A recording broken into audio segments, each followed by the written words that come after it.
حبايب قلبي اللي بحبكم كلكم في الله. يا رب تكونوا بخير وصحة وسعادة وهنا. كل يوم وصفة جديدة من مطبخي.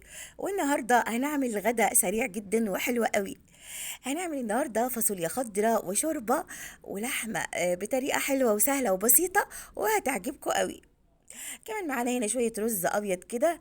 يعني الغدا بتاعنا ما شاء الله اللهم بارك طعمه حلو قوي هيعجبكم قوي. طبعا كل يوم هنتغدى ايه وهنطبخ ايه بصوا الغدا ده حلو قوي. يلا بسرعة حطوا كده لايك للفيديو عشان هنبدأ وصفتنا حالا. أول حاجة عملتها إن أنا حطيت مية في حلة على النار كانت بتغلي، ونزلت فيها بلوري وحبهان وبصلاية وبس. طبعا كنت غاسلة اللحمة كويس جدا ومصفياها من المية بالشكل ده اهو، ونزلت كده باللحمة زي ما انتوا شايفين كده. طبعا هنعمل شوية شوربة حلوة جدا. يعني الشوربة بتاعتنا كده زي القشطة، قشطة بالعسل. شايفين جمالها. طبعا الشوربة حلوة قوي، مفيش فيها اي حاجة بقى تدي لون، لا طماطم تعمل لون احمر ولا بصل، ولا بصل كتير، هي بصلاية واحدة، ولا كمان فلفل اسمر يسمرها. الشوربة معانا زي العسل كده، رايقة ولونها حلوة قوي. شايفين الجمال، وطبعا كانت ريحتها حلوة قوي قوي. هنعمل كده شوية شوربة من اللحمة الحلوة دي، ونزلنا هنا بقى بشوية ملح، طبعا معلقة ملح، علشان ما كنتش لسه حطيت الملح. وهتبدأ كده اللحمة تستوي، وهنسيبها تستوي عقبال كده ما نعمل الفاصوليا الخضراء. طبعا الفاصوليا طازة وحلوة قوي. قطعتها كده بالشكل الحلو ده، وغسلتها كويس جدا وسبتها كده تتصفى في المصفى بالشكل ده. وعشان كده هتدي نتيجة روعة. بس شوفوا بس معايا الفيديو للآخر وهتعرفوا ان الفاصوليا دي طريقتها حلوة قوي، هتعجبكم جدا. احلى طريقة بقى ممكن تعملي بيها الفاصوليا الخضراء. تابعي معايا كده وشوفي ازاي انا عملتها.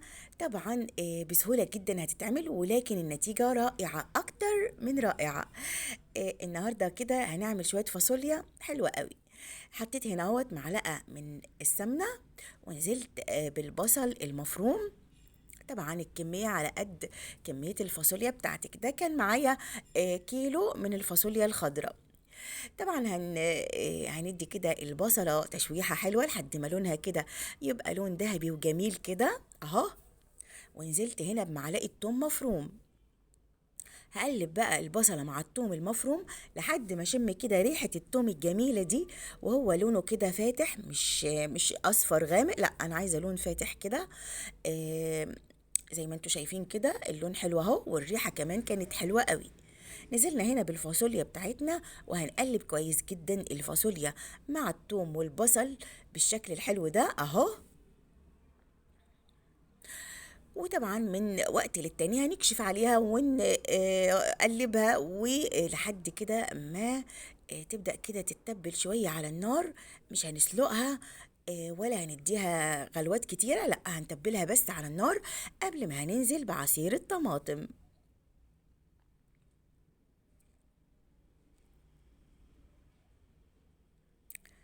وهنا حطيت شوية صغيرين قوي من المية زي ما انتوا شايفين كده، شوية صغيرين قوي يمكن ربع كوباية. وهقلب تاني كويس لحد بس ما تتشرب المية دي. انا مش عايزة اسلقها، لكن يعني هنديها كده ايه، تتبيلة حلوة كده في شوية المية الصغيرين قوي دول.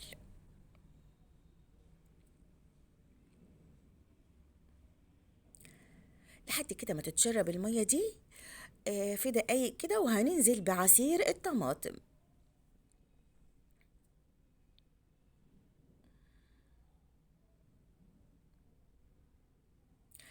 ده معايا نص كيلو من الطماطم على كيلو الفاصوليا اهو، معصور ومتصفي. نزلنا هنا بقى بمعلقتين من الملح، معلقة فلفل، معلقة بصل بودر، ومعلقة توم بودر، ونص معلقة سكر. وهنا هنسيب بقى الفاصوليا كده تتسبك وتبقى زي العسل كده. وهناخد بقى اللحمة اللي احنا سلقناها دلوقتي وطلعنا منها الشوربة. لكن احنا بقى مش هناكل اللحمة مسلوقة، احنا هنعمل اللحمة متبلة زي ما انتوا شايفين كده. حطيت هنا معلقة من السمنة، ونزلت ببصل كده متقطع جوانح، وهديله كده تقليبة. وبعد كده هنزل باللحمة المسلوقة علشان أتبلها في البصل ده. وهحط لوري وحبهان وقرفة وفلفل أسمر عشان يديني كده المزيج الخليط من التوابل ده.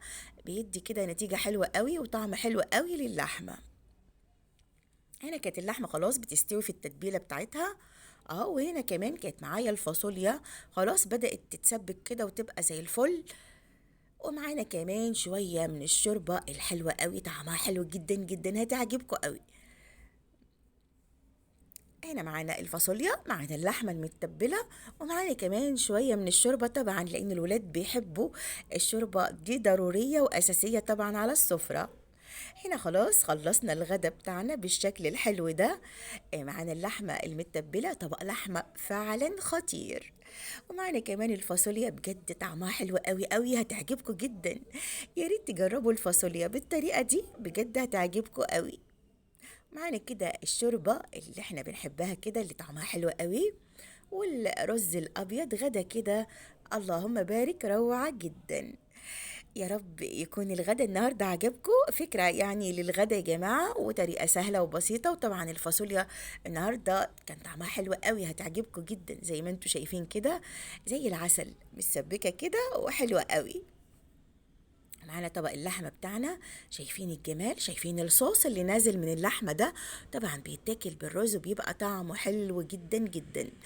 احلى طريقة للحمة والفاصوليا من مطبخنا هنا. يا رب تعجبكم طريقتي ووصفتي.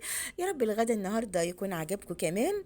لو عجبكم الفيديو لايك وشير وسبسكرايب لقناتي على اليوتيوب.